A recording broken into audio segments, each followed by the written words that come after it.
Bonjour lecteurs de notre chaîne YouTube et aussi aux membres des forums de rcmac.com et rcmacvintage.com. Alors on se retrouve pour, ça doit être la 43e vidéo sur l'histoire de la voiture RC, de nos petits bolides. Donc à chaque fois je fais un thème, des fois il y a des suites, comme actuellement je suis en train de vous faire le Burns.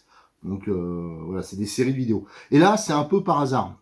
Pour ceux qui suivent notre vidéo, notre chaîne YouTube et qui vont aussi sur RCMag, il y a 2 mois à peu près, enfin il y a quelques temps, j'avais annoncé que j'avais mon ordi, j'avais tout paumé. Et comme les sauvegardes c'était trop compliqué, moi j'ai trop de photos, j'ai des centaines de milliers de photos, enfin de vidéos, tout ça.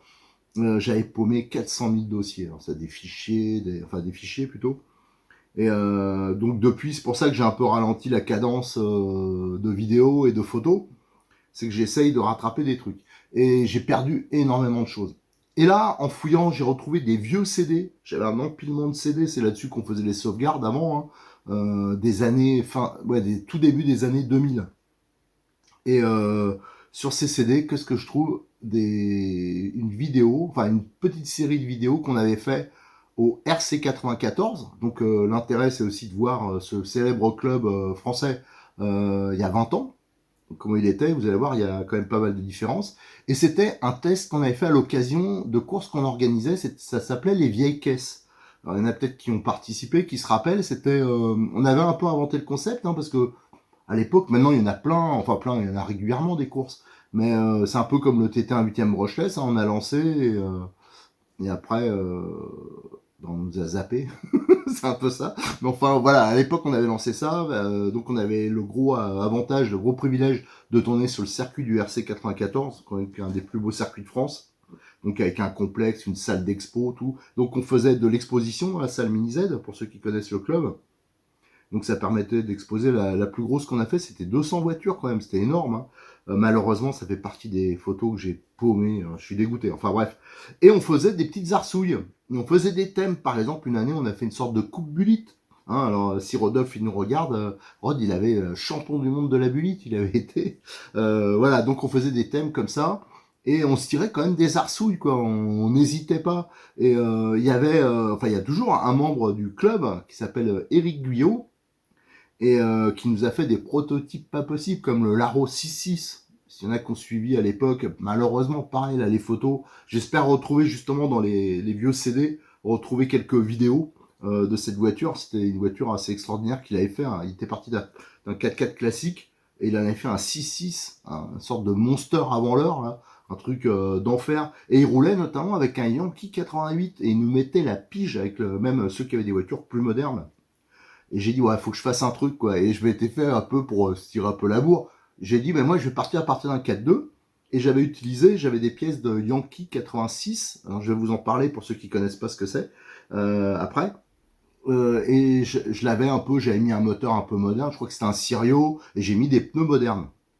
Et en fin de compte, comme vous allez le voir dans les extraits de vidéos que je vais mettre, malgré que la piste était un peu abîmée, tout ça, vous allez voir que pour une voiture quand même qui est de 86, je sais pas si vous imaginez, c'est presque, c'est pas la préhistoire de la RC, mais pas loin, quoi. Donc ça n'a rien à voir avec les voitures maintenant au niveau qualité des pièces, des amortisseurs, tout ça. Vous allez voir que la voiture, elle était pas ridicule. D'ailleurs, en partant sur cette base-là, ça m'avait donné l'idée. Je m'étais tellement fait plaisir avec cette bagnole. Alors là, les vidéos que vous allez voir, c'est des essais en fin de compte. C'était avant une édition des vieilles caisses, j'avais dit tiens, je vais quand même l'essayer avant, faut mieux.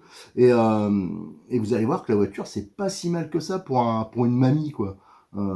Et du coup, je m'étais inscrit à un championnat de France avec cette voiture un peu modifiée, je l'avais adaptée parce que bien sûr, pour être en règle avec pour les courses actuelles, il fallait mettre un échappement moderne, des choses comme ça, homologuées. J'avais fait une U de ligue avec où franchement elle avait super bien marché parce que j'ai retrouvé une photo où j'avais fait un podium avec, donc ça veut dire pour une vieille mamie comme ça, il y en a qui étaient quand même assez surpris. Et malheureusement ce CF c'était à côté de Clermont. Autant les essais libres ça avait été, il y en a plein qui étaient épatés. C'était en traction en plus, donc dans la catégorie 4-2 c'est des voitures qui sont beaucoup plus faciles à piloter. Et malheureusement, quand la course s'est lancée, j'ai eu des problèmes radio, tout ça, donc ça n'a pas été hyper concluant, mais pas à cause de la voiture. Alors, ce Yankee 86, c'était quoi? Je vous ferai des vidéos vraiment là-dessus quand je vais me lancer dans la restauration, parce que j'en ai pas un à vous présenter qui est correct. Mais par contre, j'ai de la pièce, et Cyril de X34, il a de la pièce. Donc, va falloir que je fasse pareil, le montage d'un bien, comme ça j'en profiterai pour faire toutes les photos, les accessoires, parce qu'autrement je vois que je m'en sors pas. Il y en a pas mal qui me disent ouais, t'en es où pour les pièces, mais je m'en sors pas, quoi. C'est pas possible de faire déjà d'identifier les pièces, simplement ça, c'est pas simple. Donc j'en montrerai un bien, on en profitera pour faire les mesures, pour les axes, les choses comme ça, comme je fais pour le Burns actuellement. Et donc ce sera peut-être la prochaine voiture d'ailleurs auquel on va s'attaquer. Donc à l'époque, au tout début de la RC, il n'y avait que des 2 roues motrices, à part peut-être le Landjop 4x4, mais c'était de chez Kyosho, une voiture à chaîne, enfin bon, c'était pas les 4x2, souvent on lui mettait la pige. Et il n'y avait qu'une catégorie, c'était le 4x2. Et après, il y a Yankee, qui a inventé le 4x4 moderne, ça veut dire avec les coupes coniques, la disposition, enfin l'architecture actuelle des voitures, c'est eux qui ont tout inventé, même les moyeux de 17 pour la fixation des roues. Et là, ils ont séparé les catégories, pas tout au début, mais après ils ont fait une catégorie 4x4, une catégorie 4x2, à savoir quand même que ces années-là, le 4x2 c'était aussi important que le 4x4. Et Yankee, avec leur propulsion, c'est pas qu'il était à la peine, mais ils se sont dit, tiens, je vais tester quelque chose. On a le 4x4, ben, on va retirer la transmission à l'arrière, on va en faire un traction, et à l'arrière, on va mettre, ils ont mis des bras tirés, comme ça, voilà. Et ça leur a fait un traction. Alors à savoir que c'était, moi j'ai eu un des premiers, j'avais cassé la tirelire parce que tout ça c'était cher. Et j'ai eu la mauvaise surprise, j'avais pris ça à Éole, à Paris. Je rentre chez moi, tout ça, il n'y a même pas de différentiel devant. Ouais, c'était, ça veut dire qu'on mettait en les 5, les 2, quoi, j'ai fait 10 mètres.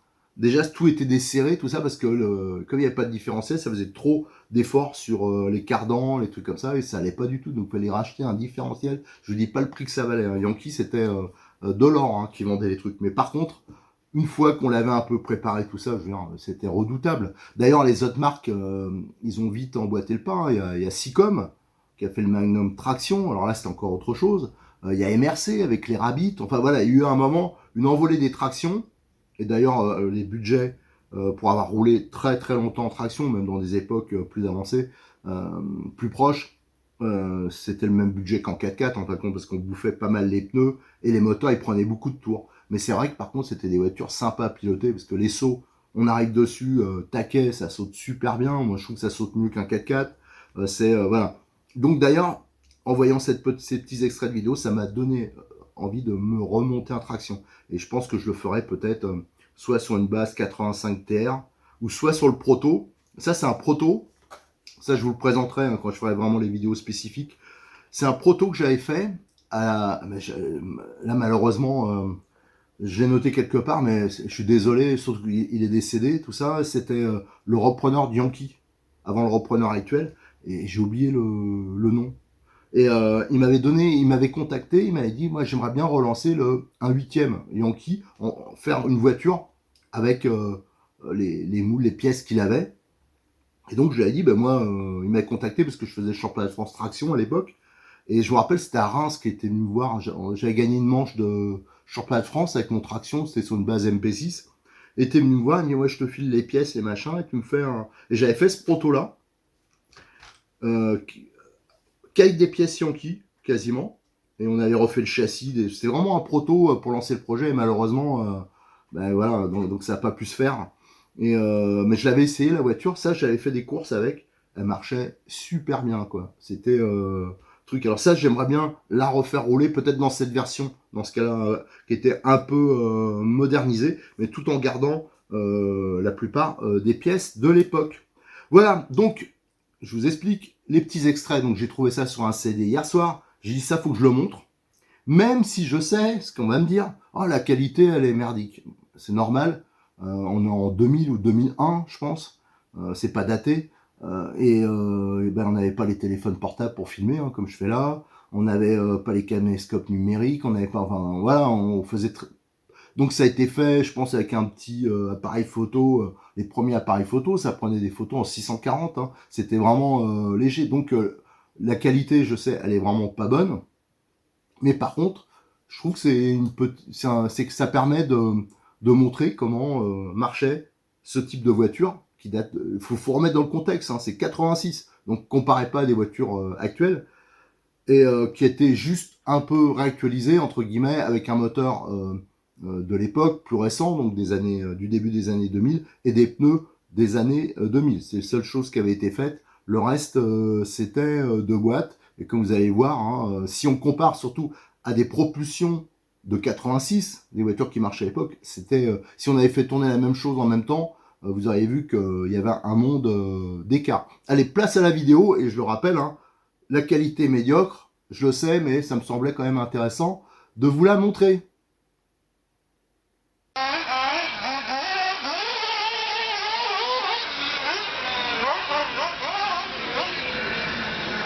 Un peu derrière.